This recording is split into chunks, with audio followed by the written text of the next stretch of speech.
I get to the location, I get there, and they're like, well, sorry, somebody had wrongly sent that ticket through. We don't actually have an overflowing trash bin. I don't know what, there was a misunderstanding on this end. I serve a God who provides. Here's a quick story of another provision stone that God placed in our path in the time of need. I love sharing these because I love seeing the fingerprints of God moving actively when I trust Him, when I lean into what I believe He's called me to do. Sometimes that means doing some things that don't make sense. Sometimes that means stretching myself a little thin, I believe. Sometimes I stretch myself thin and it's not the will of God. But 2 days ago, I got up earlier in the morning to get ready for a conference that I was going to be a part of and am a part of.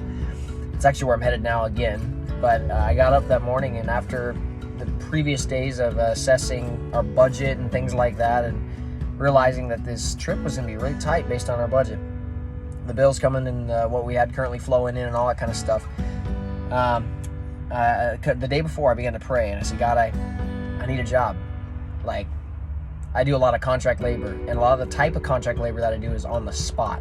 And that's where the real money comes from. I don't make a whole lot from ministry, and that's okay. My heart's there, my passion's there. I love it, and I'm gonna keep growing with it.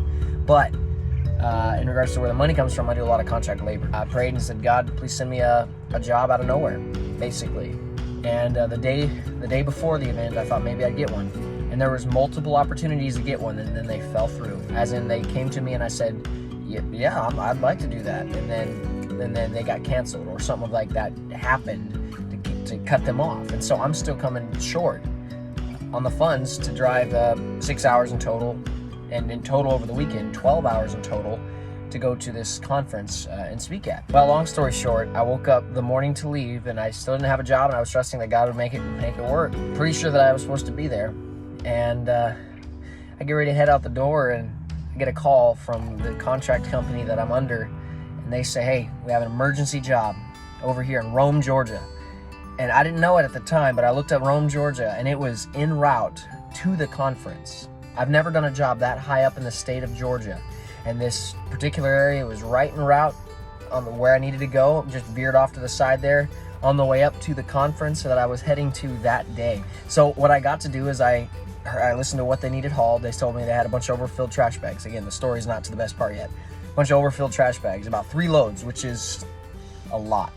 I'm just going to tell you, a load is 16 cubic yards, and that's, do some math, you'll realize that is a lot of stuff. That's one of those large 26-foot U-Haul trucks, almost completely full. At any rate, I go and I pick up, I get to the site there in Rome, Georgia on the way up to the conference. I pick up the truck, I slide over the job and try to get it done as efficiently and as quickly as possible, trying to get to the dump in time and still make it to the conference before dinner. I get to the location, I get there, and they're like, well, sorry, somebody had wrongly sent that ticket through. We don't actually have an overflowing trash bin. I don't know what, there was a misunderstanding on this end. And at first I was a little, not devastated, but I was very sad because I spent money on a truck rental. I had my hopes up that I'd get some extra funds here on this particular job, and I wasn't sure if that was going to work out. They pointed that there was just a miscommunication. And so moments later, though, after they talked among themselves, they looked and said, wait, we got a pile of cardboard boxes. And I know it doesn't sound like much to you guys, but that is an amazing thing to hear. A pile of cardboard boxes. And I looked over, and there was a pile of unbroken down cardboard boxes. Now, please note, I get paid based on the amount of space that's taken up in a box truck. Unbroken down cardboard boxes are the best loads to pick up.